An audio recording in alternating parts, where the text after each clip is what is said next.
Wasn't John fantastic? It's great to hear these people who are just legends in our business. And when he was talking about Austin Powers, it reminded me of how I started. I was a sound engineer, and I worked with Burt Bacharach, who was in that movie.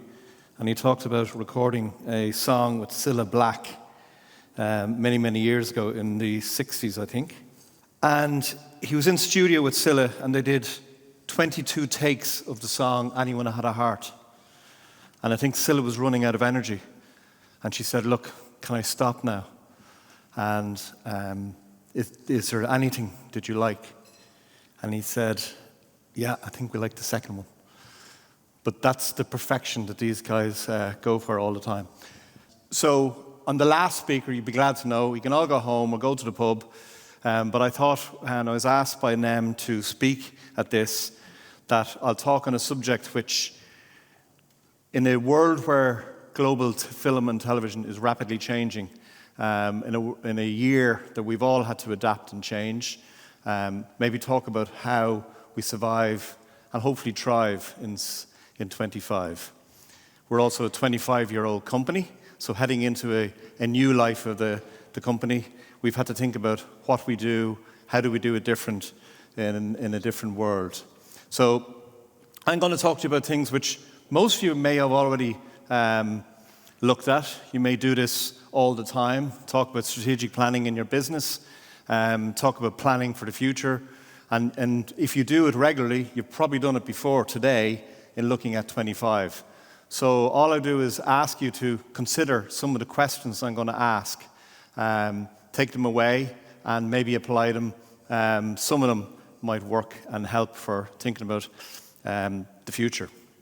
Why am I asking this?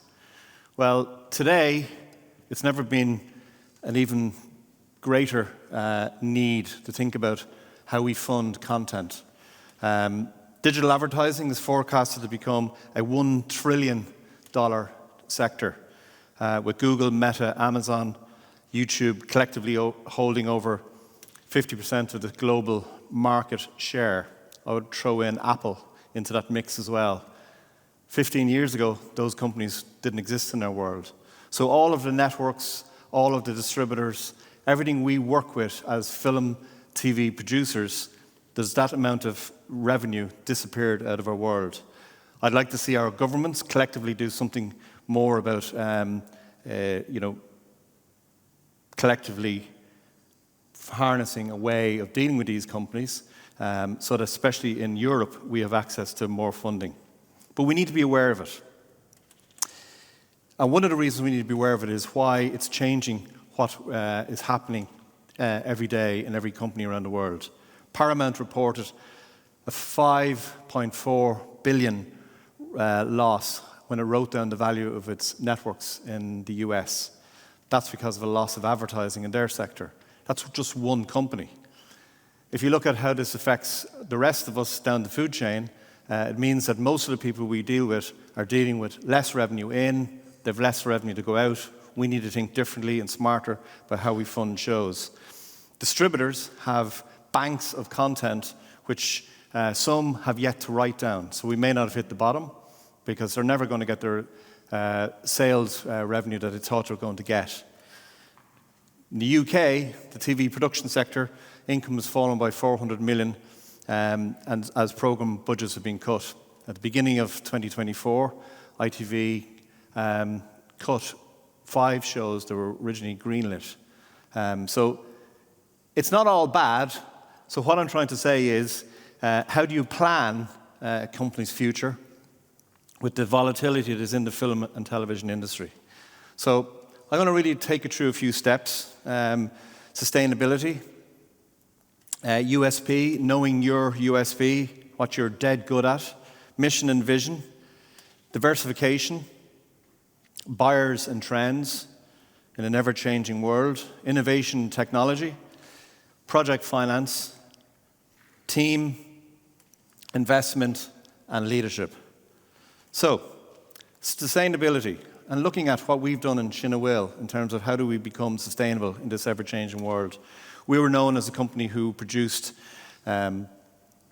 Shows like The Voice, Dancing with the Stars, The Apprentice, MasterChef, all non-scripted international formats. But we also created our own. Shows like Soccer Stars, Last Singer Standing, shows which are a mix of factual entertainment and entertainment shows that we could take internationally.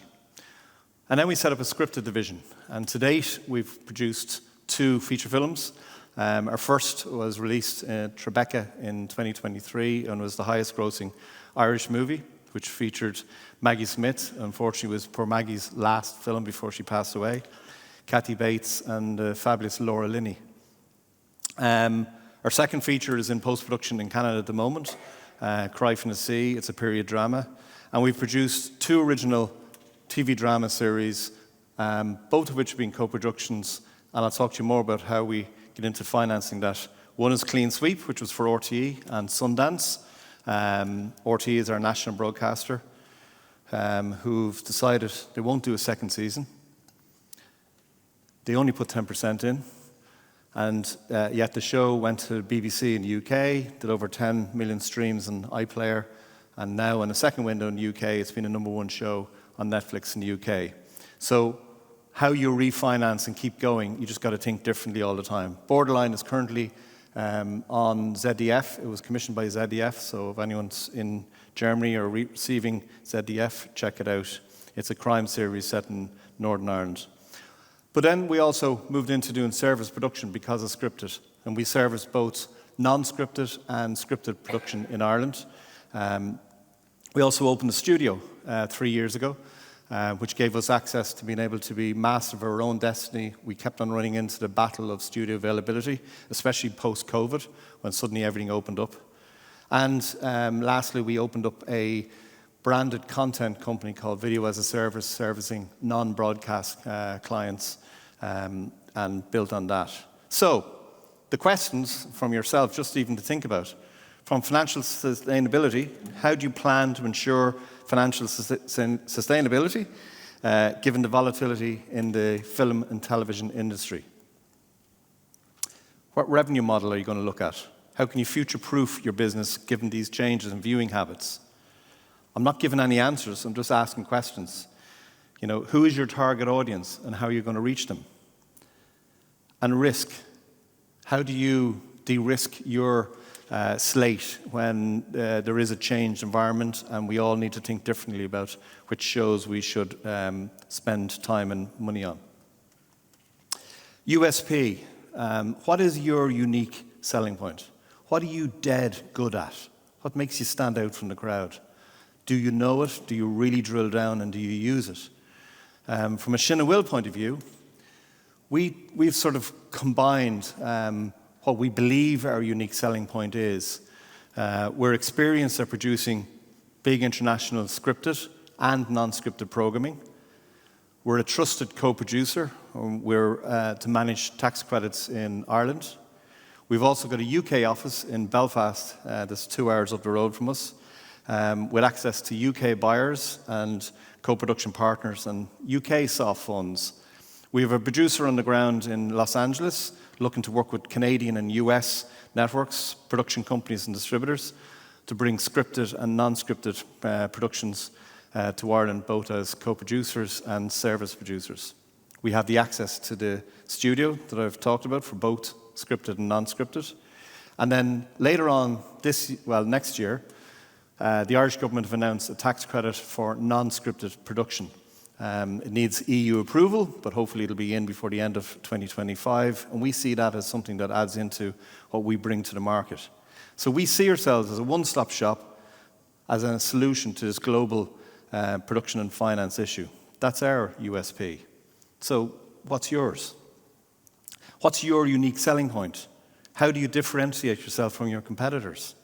What are you famous at? Who is your target customer? And what problems can your unique skills do to solve their problems? And how can you solve them? And what's your brand? Do you know your brand?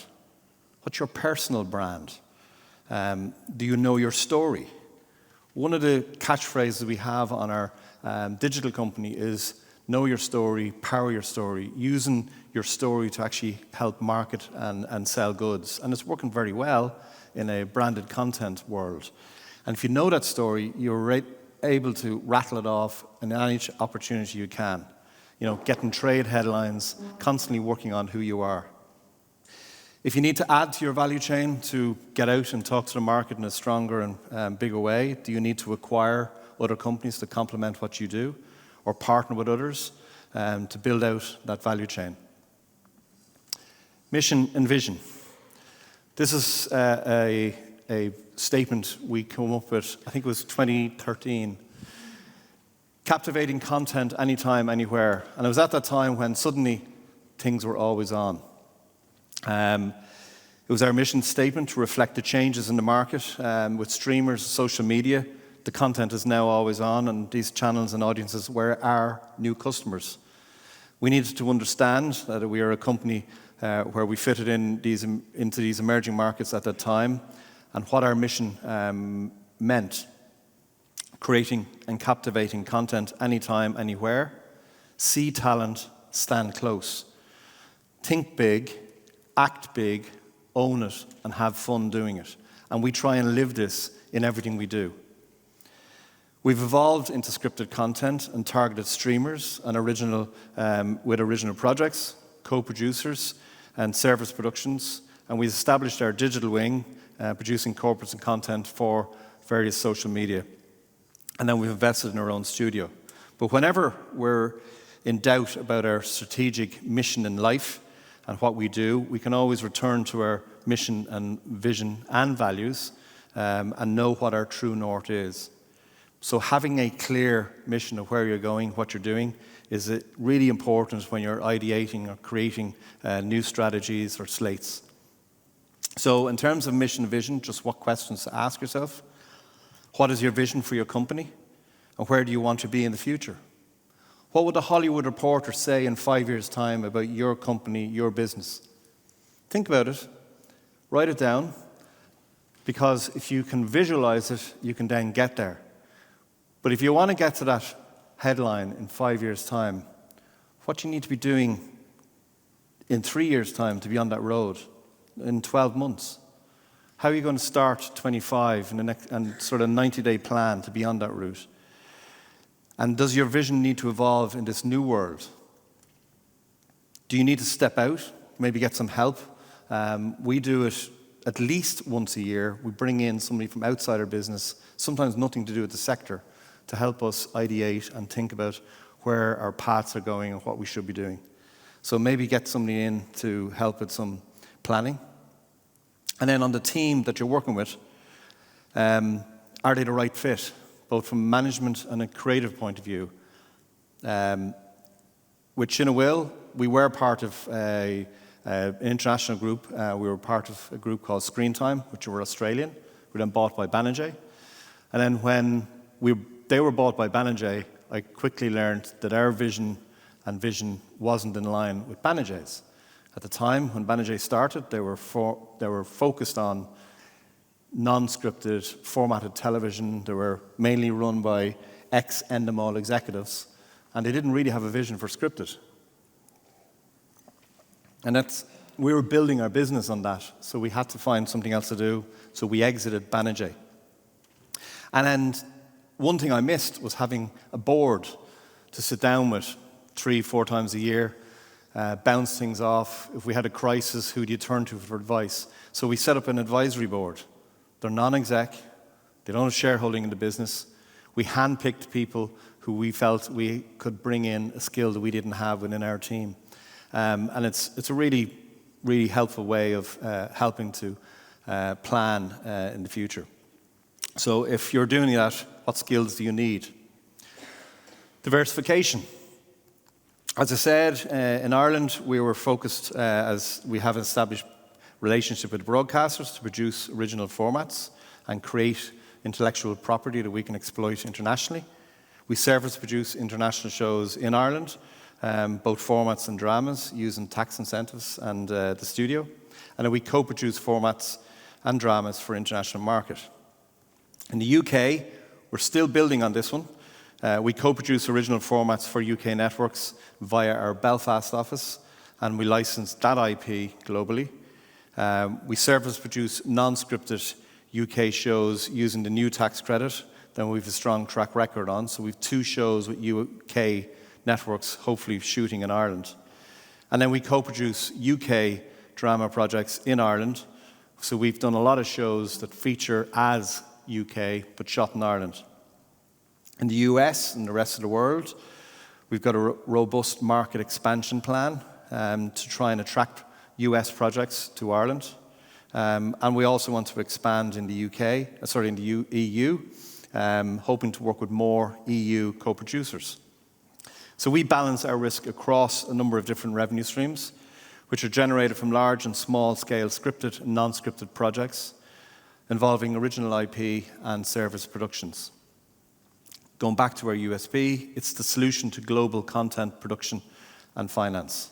So in terms of diversification, with all of these changes, it's never been more important to look at how diversification hits your business.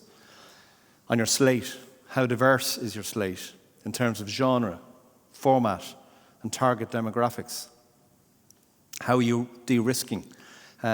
Is it something to balance high-risk, high-reward projects like feature films or high-end dramas with lower-risk projects on your slate, TV series and docs? Is your content ready for the international market? At a time when you were fully funded at home, you didn't think probably about international territories. You know, in this changing market, are you positioning your projects to appeal to a global audience, or is your show, maybe with some tweaks, specifically appealing in certain sectors internationally? Buyers and trends. It's never been more buyers out there. Trends are changing, viewers are changing, and you've got to keep up with it. But for us, we try and stay in a couple of lanes. On non-scripted, our focus is on entertainment, factual entertainment, formats, and game shows. We're platform agnostic. We'll take money off anyone. We try and react to trends and try and stay ahead of the game. We're constantly reading trades. We're constantly reading non-trades and just knowing what's going on in the world. And we look to co-finance with both broadcasters and distributors. In scripted, we try and focus on shows that will have universal themes, stories without borders. We also can't fully fund anything in Ireland, so we're always co-producing. And then we will do service productions to help us finance development on our original shows. With digital, we see various social medias as channels. They're buyers. We may have to work with brands to pay for it, but it gets us content made. And we're building brand partnerships. And it's interesting, we've built brand partnerships in digital that we're now bringing into broadcast television. Because sometimes brands, if they trust you, they let you do more. We're also looking at our back catalogue and how maybe we'll sweat that asset. Do we create YouTube channels? Do we create fast channels? Do we work with channels like Roku in the US and create our own uniquely Irish channels on Roku? So we're looking at all of it. But the main thing is we're Irish by accident of geography. Our customers and our vision are global. Ireland's a little island on the western seaboard of Europe, but very strategically placed. We see ourselves as building a bridge between the US and Europe. Now that our friends in the UK decided to leave the EU, we proudly say we're the largest English language country in the EU. Come and work with us. That's our message in the US. So we don't stay in Ireland waiting for opportunities. We take our game to the international market and form partnerships with streamers, co-production partners, distributors, and writers. Content is global, so you've got to go global to play. So, what are you doing about these new buyers, change buyers, trends? With commissioners, how do you plan and secure commissions with cash-strapped broadcasters and streamers? So just asking yourself the questions may actually get the answers for you. Are you reactive? Is your slate reactive to commissioners' need for fewer, bigger, better? In a time of less funds, how do you make sure you're the one providing the few shows? Have you got more inclusive cast and stories? And financing, can you build a finance plan for non-scripted with soft funds also? co-production partners and distributors. We all have to think differently. We've just done our biggest pilot ever as a non-scripted show, and it's a non-broadcast pilot. The budget was nearly €400,000. It'll never be seen by any member of the public. It was to test an idea. But we were able to fund it by going to a number of different sources. Local fund, our local broadcaster, BBC Studios as a distributor, and we also invested ourselves. But by bringing those combined resources in, we could do a much more ambitious show. Still hasn't been commissioned, but we live in hope. Can you look at distributors as commissioners? If you're the maker of factual programming, we're not, but I'm aware of a number of factual producers who get shows commissioned and made and financed without a base commissioning network. You just need to do really good content, but there are distributors who focus on factual, high-end factual content who will come in, co-fund, and help pre-sell. So you get that show made without a base broadcaster. Are you looking at using innovation and technology in what you do? Earlier on this year, we were approached by, our producer in Los Angeles was approached by a company run by Eli Roth called Crypt TV. And they were about to do a show in Greece. So if there's anyone here from Greece, I'm very sorry. We robbed it and brought it to Ireland. But their idea was a genre horror series for Meta. And we sort of ears pricked up when we heard this because I knew nothing about Meta. Obviously, I know Meta, it's Facebook and Instagram and blah, blah, blah. But I never actually dealt with them as a TV producer. So I wanted to know, how do we know them and what are they looking for? It came to us as a service production, but because it was a VR property that was going to be designed to be shown using an Oculus headset, it was a show that was all shot 180. So from a production management point of view, everything on set, you could see from bottom to top. This room would be fantastic for it, actually, left to right. So the set etiquette, the HODs, whether it was the lighting director, set designers, they all had to think differently. So we were able to turn it from a service production into a mini co-production because we got innovative funds because we were bringing innovation into an industry, and we got funds because of that. It was an exciting challenge, not just from ourselves, but also seeing how this production would work. And interestingly, the crew loved working in a different way. It was a bloody hard production. It was all shot in a castle in a place called County Offaly in Ireland. And we have a trailer, which I thought I'll share with you. Now, this is in 2D, so you don't need an Oculus headset just to see the trailer.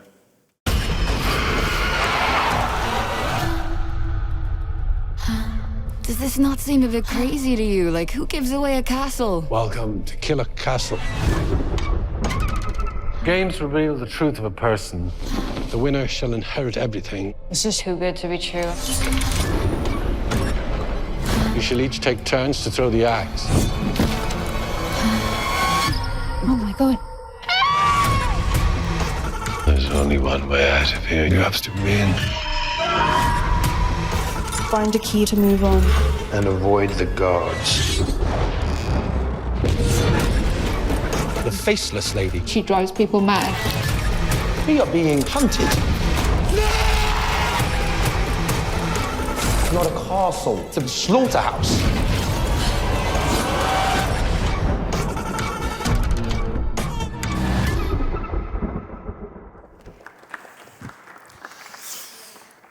It's 6 20-minute episodes. I find I get sick after 10 minutes with those headset on, but for some people, they love it. And the main thing we've learned from this is how Meta think about what they're doing. Most important meeting that we had was with the 2 commissioning editors who came over to Ireland during the shoot, and I was able to question them about, well, what else do you want? So now I'm on my own quest, which is to find things for them. So had we not taken on that and thought about how we're innovating our production, we wouldn't know what that whole network are looking for next shows. So what are you doing in terms of innovation? Are you using it? Are you using technology? Are you leveraging AI or other emerging technologies in your production pipeline? AI is the big question for all of us. I'm working with the European Producers Club on a paper called Ethics in Use of AI. We don't have the answers, but we're certainly going to try and figure it out. Because the one thing is for sure, we can't ignore it. We just can't stop a revolution that's happening outside our door. I think there's lots that we need to be aware of from a generative AI point of view, but there's lots of things you can do with just basic AI software. Script and audience analysis, localization, preparing decks, sizzles.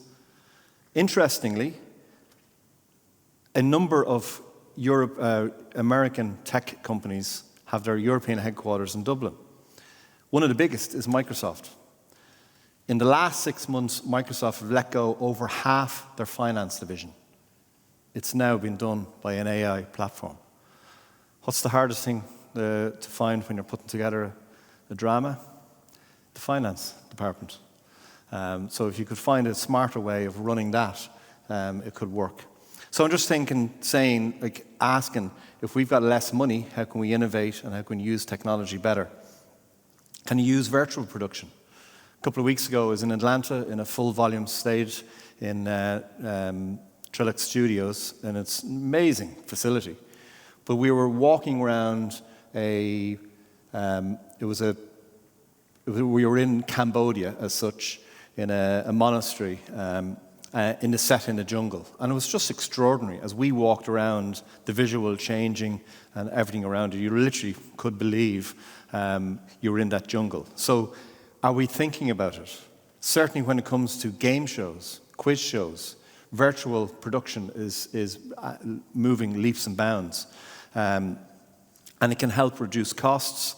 And thinking about using that in conjunction with lower amounts doesn't mean you can have lower production value if you have the way of using virtual. You can also use parts virtual, so you don't have to have a full volume studio. It also could be a revenue stream. If you have a technical issue in production that you need to partner with either a tech provider or another service provider, you come up with a new way of dealing with that issue. That could become a revenue stream for you if you could license it out to the rest of the world. Project finance. We understand how to build complex finance models for scripted projects because we start out as Irish and we've got to co-produce and we've got to co-finance. We've been used to doing these complex finance models, accessing Irish funds, global tax credits, distributor pre-sales, you name it. What we're now trying to do is take the learning in building those complex finance plans into non-scripted and working with various networks and other indies. We're a lower cost country in Ireland. We're not a low cost country, but we're lower than the US and we're lower than the UK, and we sort of push ourselves into that area. And yet the HODs we work with are, very, very good at what they do. They've worked on some of the biggest shows in the world, both scripted and non-scripted. And we take creative approaches to problem solving together because we've got generally smaller teams working harder, but we need to have the same production values on screen. So we try to solve the problems for global clients by delivering high quality projects at lower costs. So in terms of your project finance, are you solving the finance issues for global clients by using local and international soft funds? Are you aware of all the funds available in your market or next door? Or could you partner with somebody next door to find another fund? And it's funny how you can actually bring other funds, not just film funds, not just tax credits, but other funds that are available into projects. Think of tourism funds. We've got tourism funds in 2 of our projects. And then cost, in terms of if there is less money around, if networks are spending less on content, you've less to spend. So you've got to go and negotiate harder. Somebody has to be responsible for pushing back on costs in your production. And can you, if you're bringing new learning and new ways of financing, can you carve out a better piece of the action for yourself?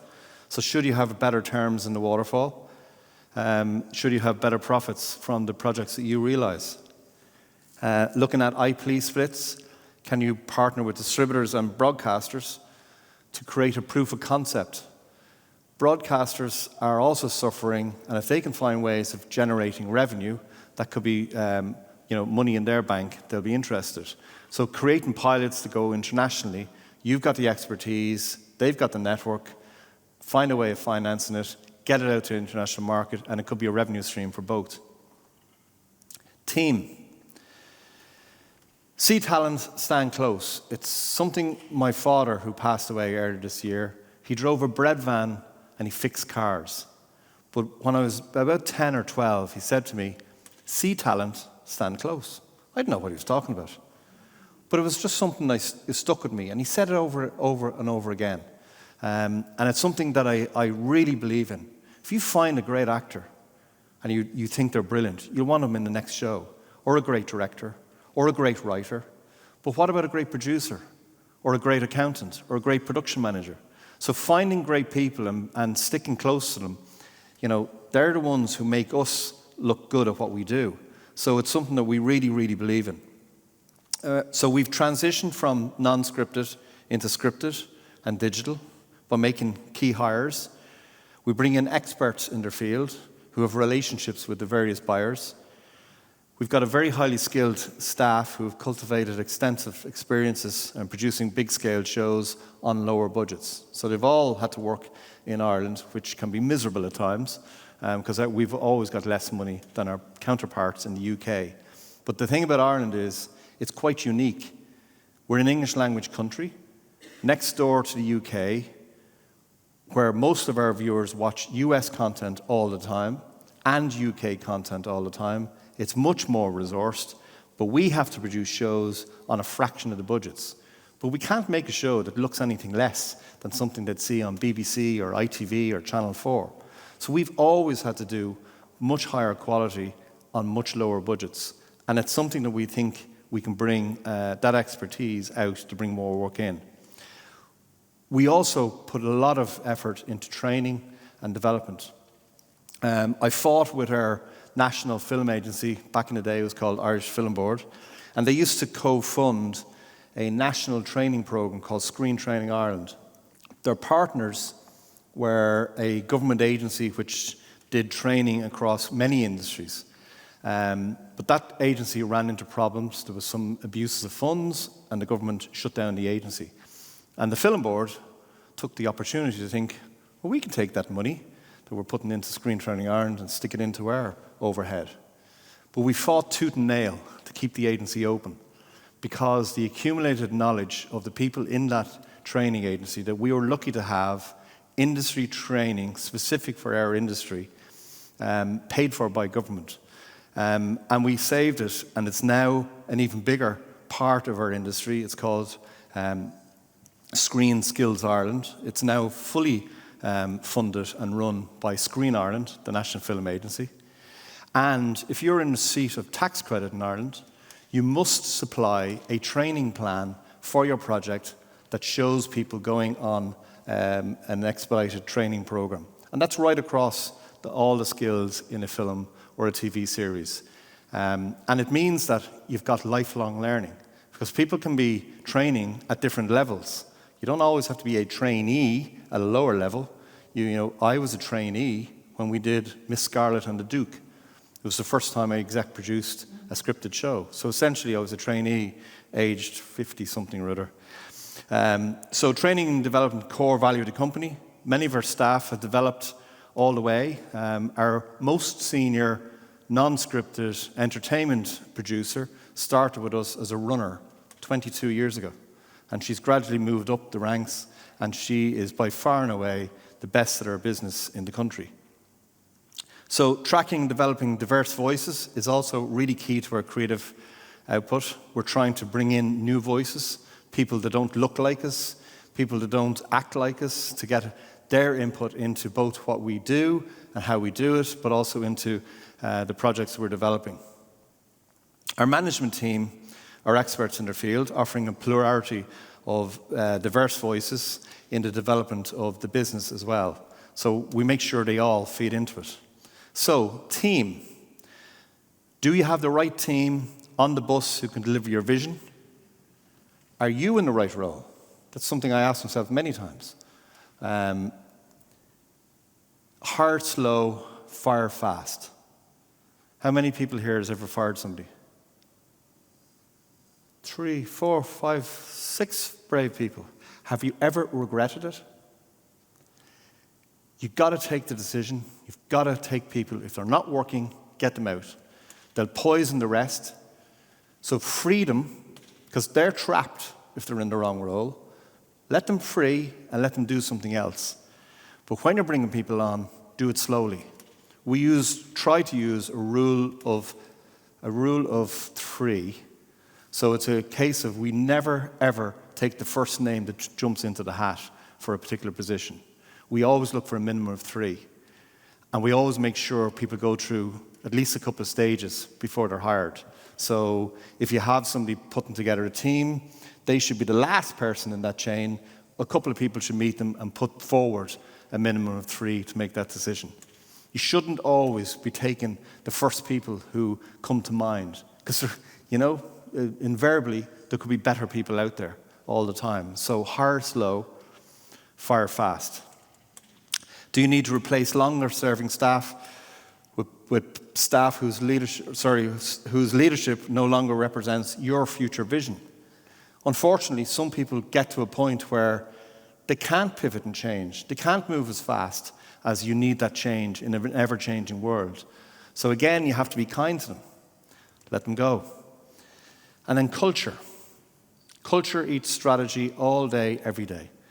If the culture in the business isn't working, you as a leader, as a CEO, you need to create that culture of innovation and disruptive thinking. That's what makes the business different and keeps it going. And you need to create heroes all around you. And people need to look up to the people who chart the path. And could you hire help? So outside the business, to bring in other work, could you bring in international sales staff on a commission basis who might help open up new markets for you? Investment. So we're in this trough. Things aren't going great globally. Next year may not be a super great year, but the one thing is we're certainly heading towards, I think, the bottom. I'm not the expert, but one thing I do believe is if you're going to invest when things are at this level before it's going up here. So going and getting investment into your business could be a really good thing to do. We were founded in 1999.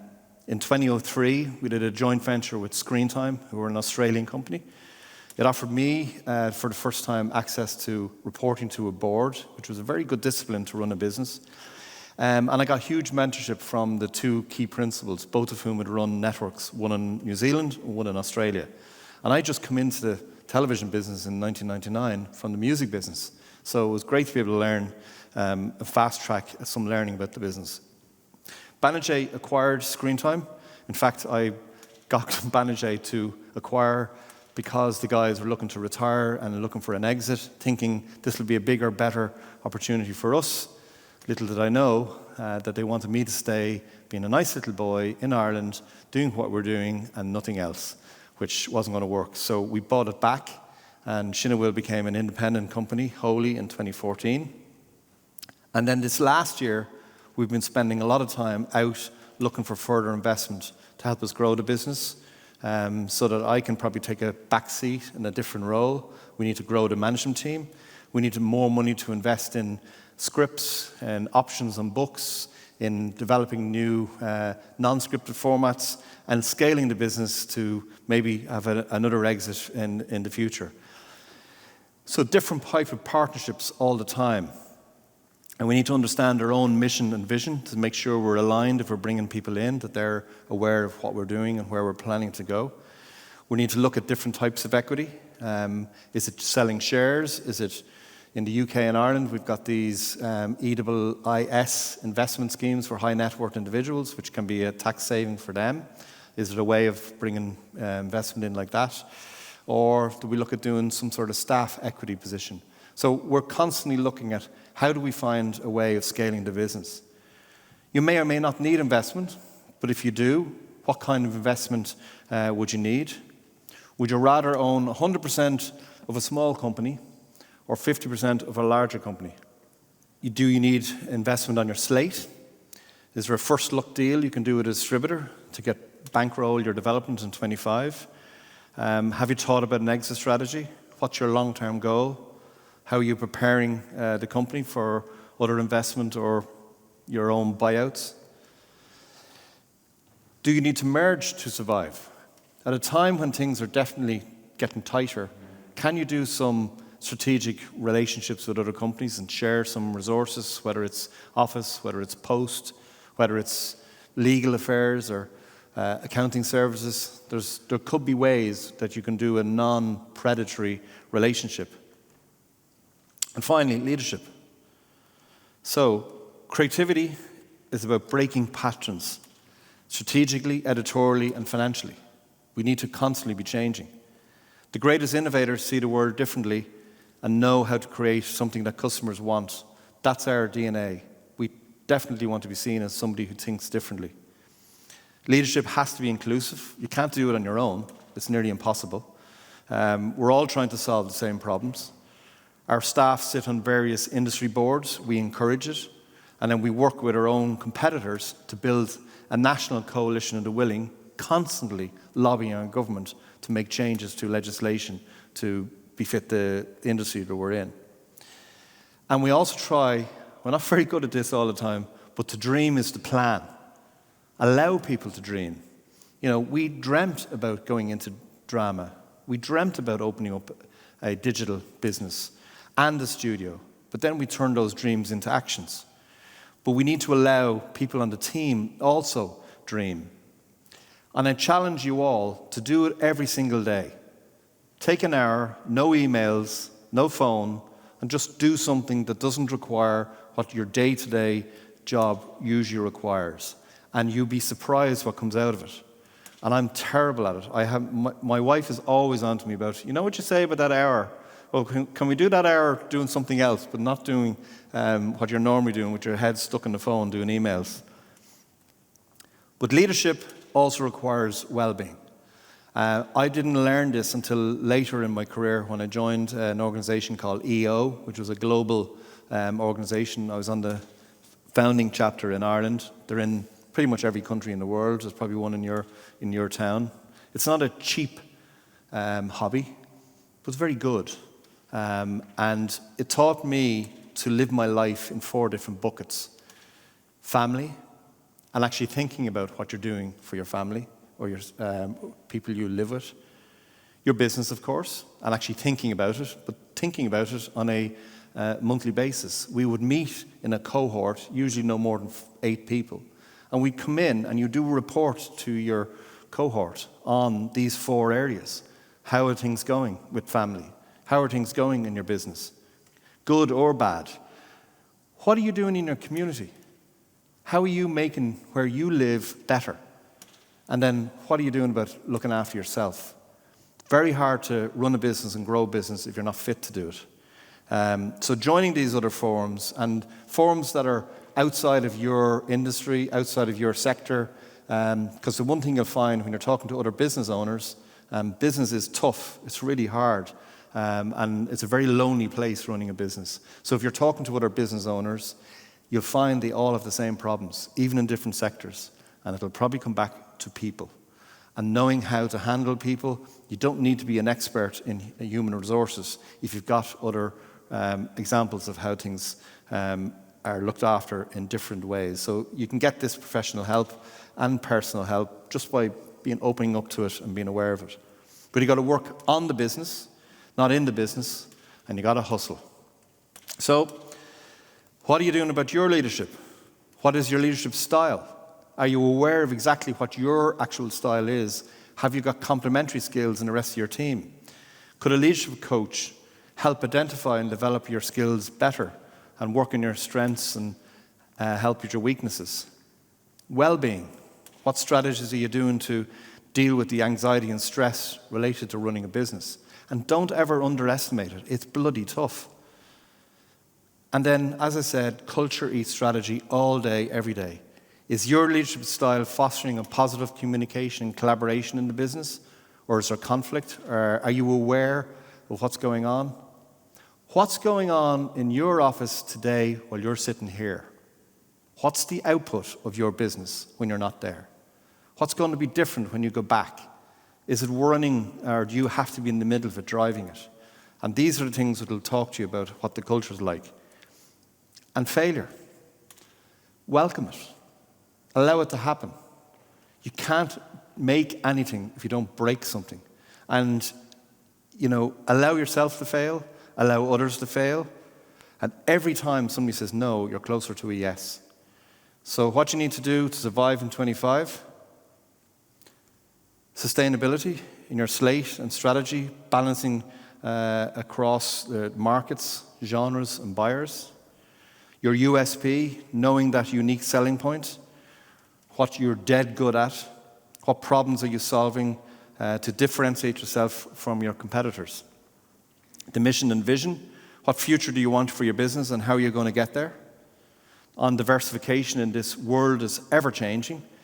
Do you balance high-risk, high-reward shows with lower-risk content? Do you know the buyers and trends? Do you keep up to speed with it? How do you plan to secure commissions in a more competitive world? And are you using innovation and technology when you've got less money to spend? Are you exploring AI for script and audience analysis, pipeline, and even just keeping aware of what's going to happen next? In project finance, can you solve the finance issues by using local and international soft funds? Do you have the right team who can deliver your vision and mission? And do you need investment? In leadership, would a leadership coach, as I said, help identify, develop strengths and weaknesses in your leadership style? So that's it. Thank you for your time. I'm happy to take questions. I don't have the answers to all the questions I've posited, but I'm asking you to think about them.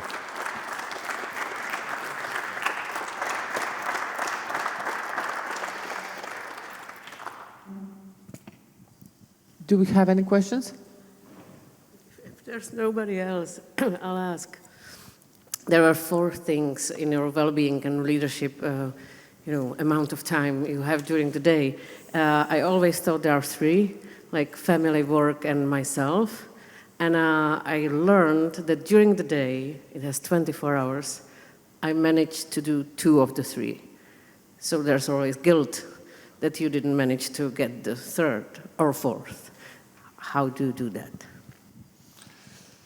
It's funny and that's why I said about joining the cohort. And we're all, I don't know about you guys, but I don't know, like I developed this, survive 25, planning for 25. We should be planning for 25 back in September and really having a real run at it and getting going if you're running a proper business, not scrambling around thinking about it 2 weeks before Christmas. And then mostly what we end up doing is doing an away day in the end of January or February and trying to play catch up. But when I joined a cohort, you had to come in and you had to give your report to the other people in the cohort. And I'm telling you, if you have to write down what's been happening in your family, in your business, in your community, and in yourself, over a period of time, you start having way more guilt trips.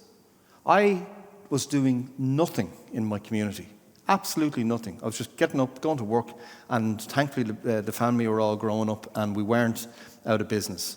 And that was sort of the world I was living in. And I realized actually all around me, there was this other life going on. And I got involved in our local football club.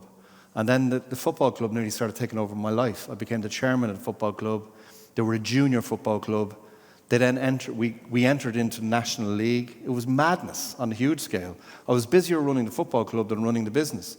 But I only started because I was doing nothing in the community.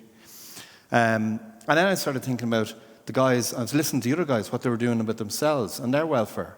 So you do have to stop, and you do have to give yourself time. Because the quality of the time you give, if you spread it, is much higher, much better, and you get rid of the guilt. Do you think there's a difference in that kind of thinking between men and women? Do you think that women more often feel guilty about not achieving excellence at everything? I think society has allowed a scenario where, you know, women who work in business, in a career, who also have family, that suddenly they're just laboured down with this. So it's our job as business owners to facilitate it. The producer that I referred to, who joined us 22 years ago, she's still with us. She now has 3 kids. She's just bought a new house and redeveloped it. But way before COVID, I pushed her to start working from home because I knew she wanted to be there when the kids come home from school. But I also knew that she would actually do her work better. Like, I didn't question her ability to do the work. Did she need to be chained to the desk in our office to do what she was doing? Absolutely not. So we activated that on a number of areas and really encouraged people to come and talk to us if there's an issue, so that at least it's dealt with, because a happy staff are much more productive. That is true. Do we have any more questions? No? Okay. Everyone's tired after a fantastic few days. Thank you, Sonia. Once again, NEM has just been great. Thank you all. Thank you.